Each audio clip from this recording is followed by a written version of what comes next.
Some of us are large and some of us are small, but we don't like. That's lovely, that's handy. Well, I think I did meet everyone on the way in, but just in case, my name is Mary Ellen Miller. I'm Australia's ambassador to Denmark, Norway and Iceland.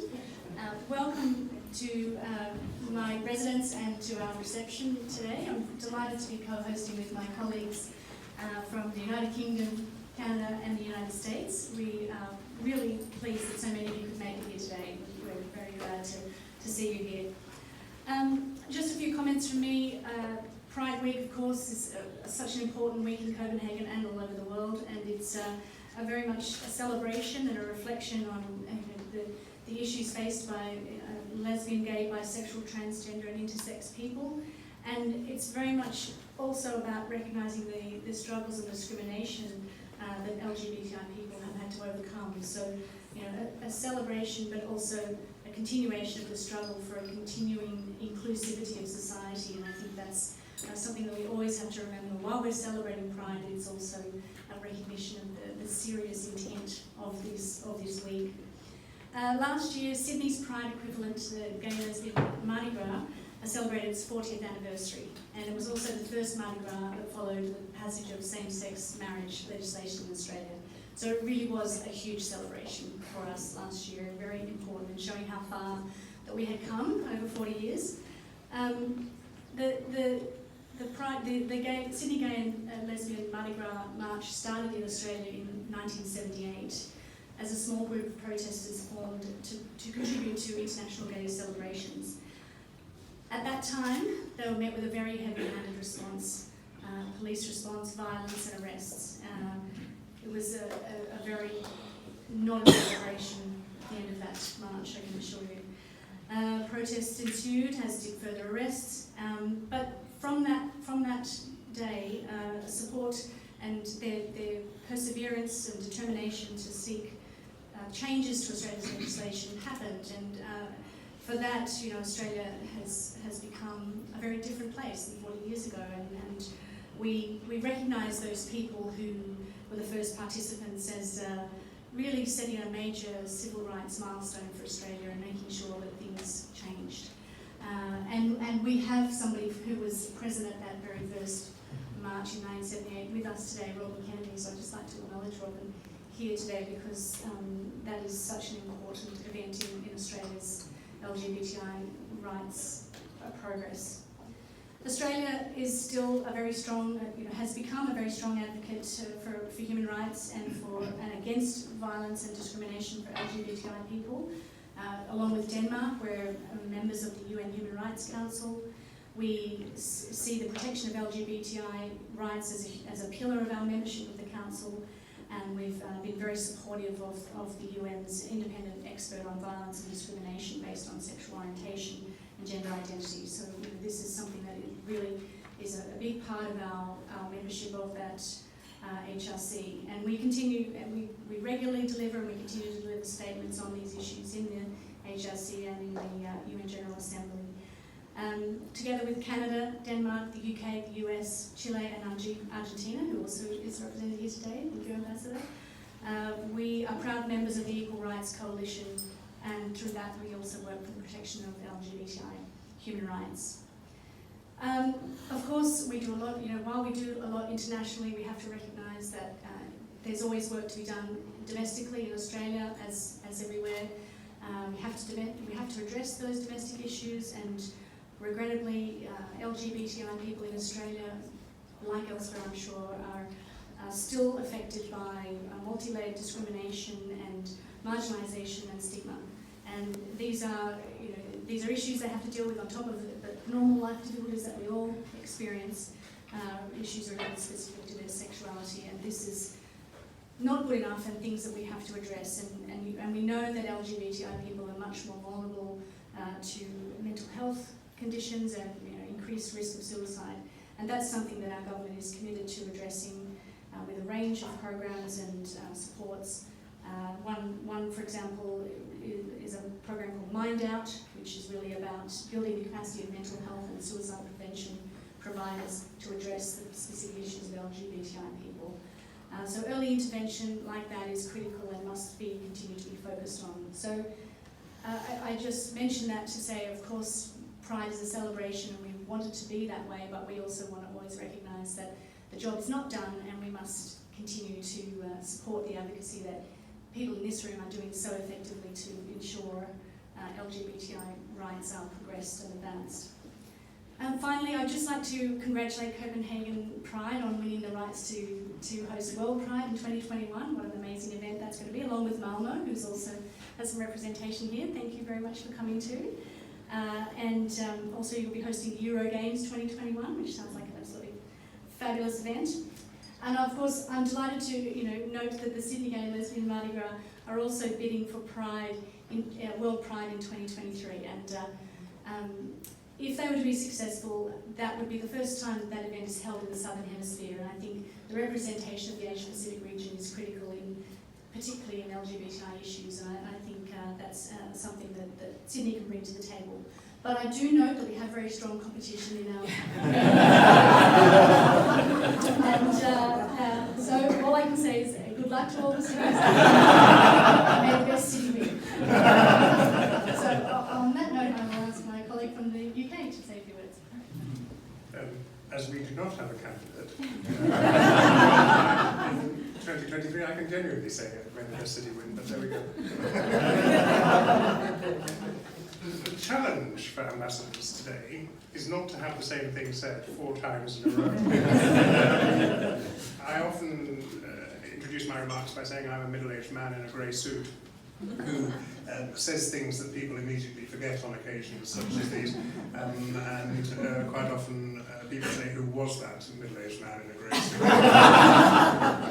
The third observation is that people start to glaze over a little bit when I'm speaking, and I'm just testing to see. I have to say, the last of the 4 of us is going to have quite a go. Thank you so much, Mary Ellen, for hosting this in the physical as well as in the metaphorical sense. I'm happy to be associated with hosting this, and you are all very welcome. It is clear that human rights are universal and that they should apply equally to all people. And the strongest, safest and most prosperous societies are those in which all citizens can live freely without fear of violence or discrimination, and where all citizens, including LGBT people, can play a full and active part in society. And just a side reference, the first Pride march that I attended professionally as a diplomat was in 2010 in Bratislava, and I can tell you that when rocks come flying at your head and you are surrounded by paramilitary police wearing what can only be described as Robocop type costumes, then you realise quite how brave a number of people have been over a considerable period of time in standing up for those rights. And I was very proud to be associated with that, if a little bit worried about the rocks. I think that tomorrow, when I join certainly the colleagues from the United Kingdom who are coming, the atmosphere will rightly, deservedly, but not without a degree of let us remember what has gone on and what still goes on in other countries, something that we think about. The United Kingdom does continue to be recognised, I hope, as one of the most progressive in countries in Europe for LGBT rights, and that the ILGA in Europe has given us that recognition, and we continue to champion those rights where they exist abroad. And we continually urge the international community to address discrimination, including on the basis of sexual orientation and gender identity, and to promote diversity and tolerance. We have one of the strongest legislative frameworks to prevent and tackle discrimination. We have a proud record of promoting equality, including introducing marriage for same-sex people. And we now have, just as a little indication, the highest number of openly LGBT parliamentarians in the world. 45 members of the British Parliament from across the political spectrum, 19 Conservative, 19 Labour and 7 Scottish Nationalists, as elected at our last election in June 2017, describe themselves as gay, lesbian or bisexual. But we are not complacent. More needs to be done domestically in the UK too. For example, tackling bullying in schools. And we won't shy away from where we need to do better. Mary Ellen's already mentioned it. Conrado, my Argentinian colleague and friend, is here. On the 14th of June, the United Kingdom became co-chair of the Equal Rights Coalition in partnership with Argentina. We were a founding member of the ERC in 2016. The Equal Rights Coalition, which we are taking over from Canada and from Chile, is a group of 42 like-minded states which work with civil society, shares best practice and promotes LGBT equality globally.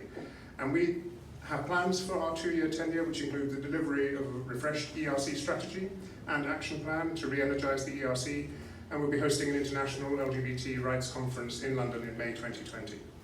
Here in Copenhagen at Post, we aim to promote the qualities that being party to the ERC means, alongside our Argentinian colleagues. But, ladies and gentlemen, etc., is, it says here finish, that's what I'm trying to work out. I don't know whether that's an instruction or whether it's a description. Focus today is on pride, and pride represents an excellent opportunity, as Mary Ellen has said, for us all to look at how far we have come in protecting and indeed celebrating LGBTQIA+ rights. Thank you.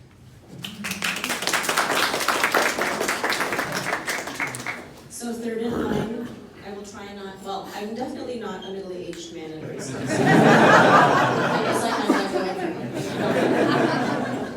I would like to say, Excellencies, distinguished guests and friends of the LGBTI community, welcome and thank you so much for being here today. Please bear with me, I do this every time, so if you've heard me do this, try this before. God eftermiddag alle sammen. På vegne af den kanadiske ambassade vil vi gerne takke jer for at markere Copenhagen Pride Week sammen med os. Thank you very much to Master Miller, dear Mary Ellen, and the wonderful Australian team here for having us here and generously hosting, and to my British and American counterparts as well for the great collaboration. Canada remains very firmly committed to promoting the equal rights of lesbian, gay, bisexual, transgender, queer, two-spirited, and I think that's a Canadian term for our Indigenous community, and intersex persons. Our domestic laws, domestic and international policy, advocacy, and investments very much reflect this priority. This year, 2019, marks 50 years since we decriminalized homosexuality in Canada.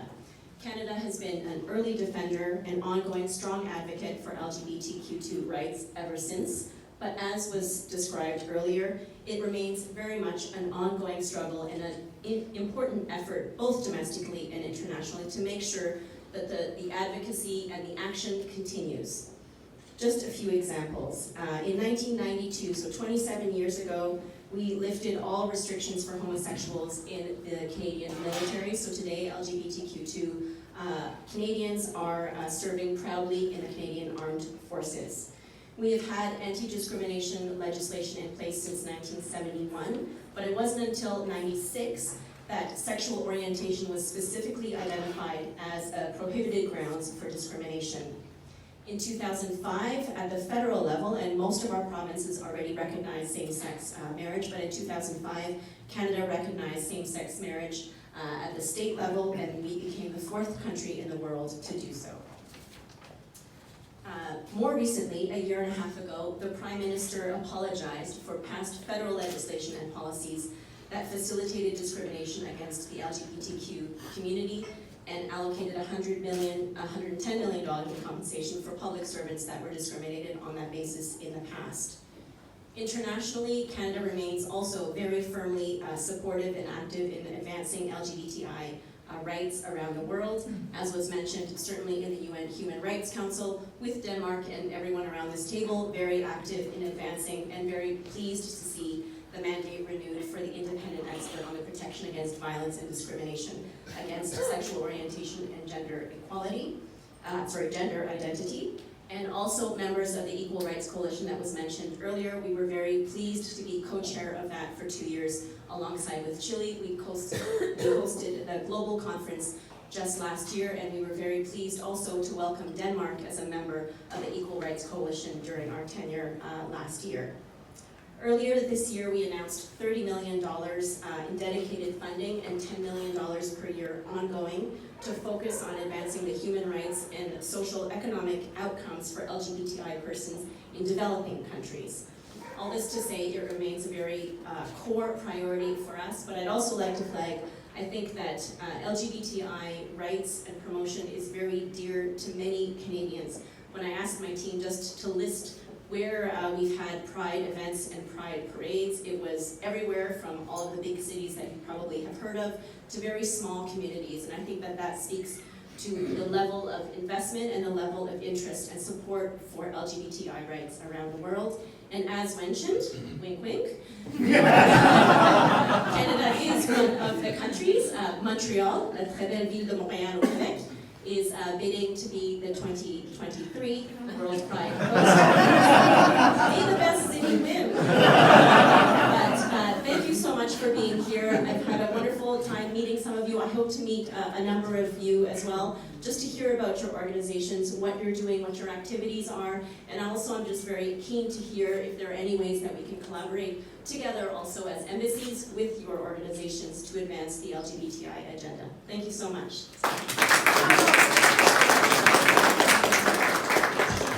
Thank you very much, ambassadors. I am not the ambassador of the United States, and as such as chargé, it's my lot to go last. So I've put my remarks down so as not to repeat some of the things that we've heard. But I'm Stuart Dwyer. I've just arrived here a week ago as a deputy at the U.S. Embassy, so I will also not try my Danish on you just yet. But it really is a pleasure to be at what is for me my first event here. To be with you today, and I want to add my words of support for what's been expressed. I think that we're, in terms of some of the efforts to support defenders of human rights of the LGBTI community, we've been very much out there working with our partners. I think the diversity of effort, the diversity of the coalition, and the importance of that diversity reflects the importance of diversity in our own societies. So I know our Deputy Secretary, I think, in fact, led our delegation at the Canadian hosted event last year and talked about the importance that we put on decriminalizing some of the very harsh legislation that exists around the world related to homosexuality. And it's something that we've been working on for a period of time now. I think also there is a strong record on some of the work that we've done on HIV/AIDS, which has impacted the LGBTI community disproportionately, including PEPFAR, which has been a fund that was set up at the President's discretion and that has supported a lot of important efforts, I think, and as we've joined our partners in the fight against HIV/AIDS. We too have a long way to go. I think the events of Stonewall that the folks would be familiar with in our own country really set in motion a movement. It's a movement that probably doesn't have an endpoint. This is probably something that is ongoing for each generation. And I think we all must engage as each generation comes along and make sure the next one picks up and moves forward. So thanks very much. Really good to be here with you today. And thank you, ambassadors, for having us in this nice, modest apartment.